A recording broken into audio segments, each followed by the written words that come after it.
but you playing games. Like, come on. He's a limitless God, Limitless, you know? And I yes. think sometimes we let our own fear get in the way. It's like, no, I can't do that. Look, but you can, right? It's yes. like, it's there. We just have to actually take one little step. Exactly.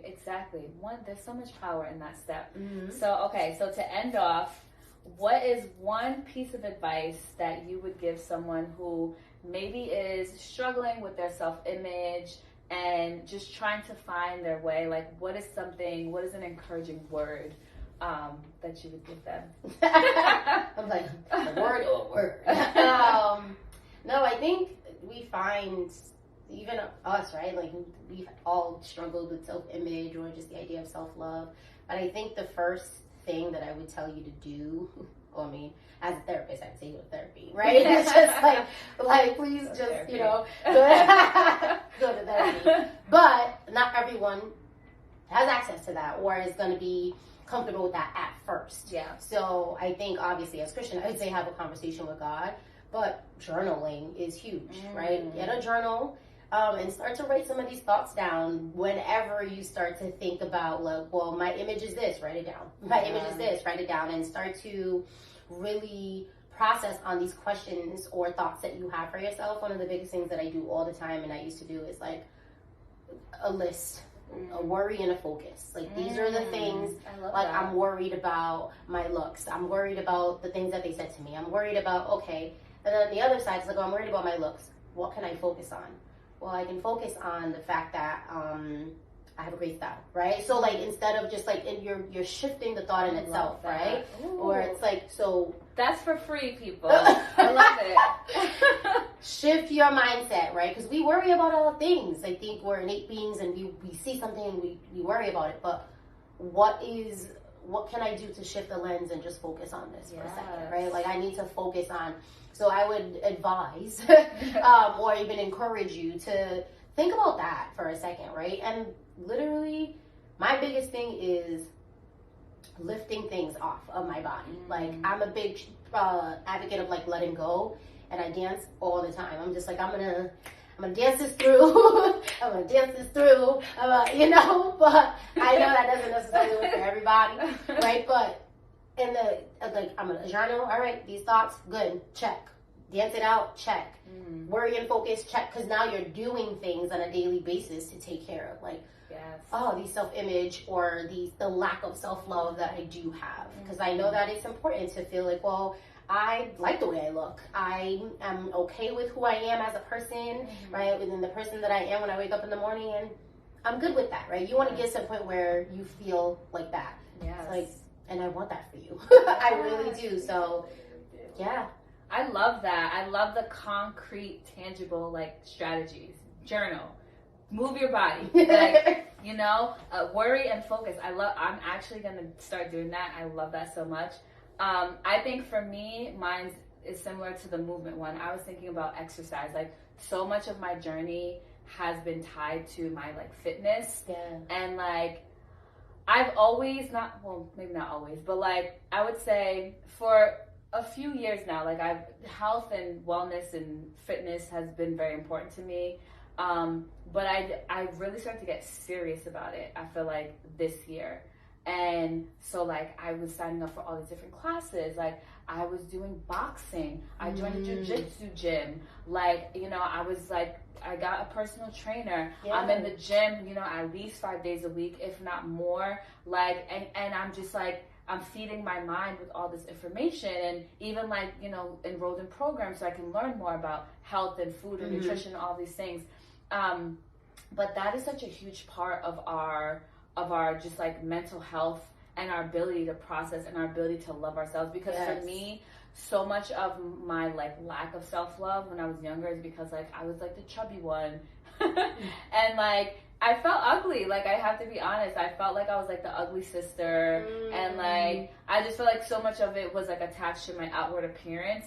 And so it's like, okay, do you sit in that? Do you worry about it, or do you do something about it? And I was like, you know what? I'm gonna just, if I don't like how I look on the outside, even though I know I'm a beautiful person. Yes, you are. You know, but if I could, I'm all about continuous improvement. So if I can improve my body, then great. And, you know, it's funny because it started off at the very beginning of the journey, which is like years ago. It started off because I wanted to like look a certain way, but the more I am like plugged into the fitness like journey, it's more about strength. Like I just want to be strong. I feel powerful when I work out. Like when my trainer, he be killing me.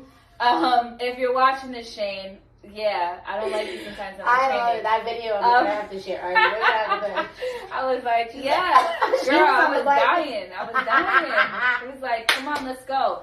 But like when I'm able to like, you know, lift, and he's like, oh, you lifted like, you know, 90 the first time, and now today you're at like 130. I'm like, that, like really, like I'm getting stronger. So that is what it like fills me, and like the outward appearance and those changes, like that's just icing on the cake, but that's no longer the focus. So it does something to your mind. Like the movement really helps to break you out of the fog, the mental fog, or like the anxiety, or whatever you're feeling. Like move your body. If it's dance. Please. Go take a walk. Like please do something. Move your body. Like just come on. Like just move your body. It is so effective. But yeah, so anything else that you want to add before we close for today? Do you want to do a card? Huh? Do you want to do a card? Oh yes, let's do a card. Which one? To close. You choose. Me? You. Okay. Ooh. Alright, so the question is, what advice would you give to the 14-year-old you? Oh my God. Oh, I would just hug her, first of all. Everyone just take a moment and hug your inner child. Nice. Because, we went through it. It was rough. Ooh, tweet it. The 14-year-old me, okay, so 14, I was in high school. I was so self-conscious when I was 14.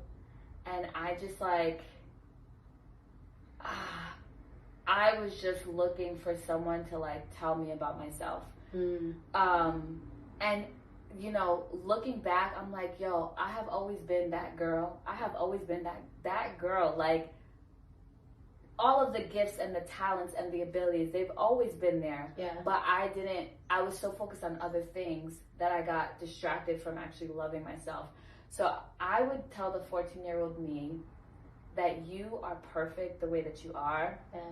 And that if other people don't see or appreciate the light that you have, it's okay, because there's gonna come a day when you'll find the people who appreciate you, and everything's gonna be fine. Like this too shall pass. That's what I would tell her. And I would tell her to stop focusing on everything that's going on around you and the people, and focus on you. Like dig into who you are, and dig into, I was so about my academics. Like focus on your academics, focus on just being like the best and brightest in everything that you're doing, and everything else put out of your mind.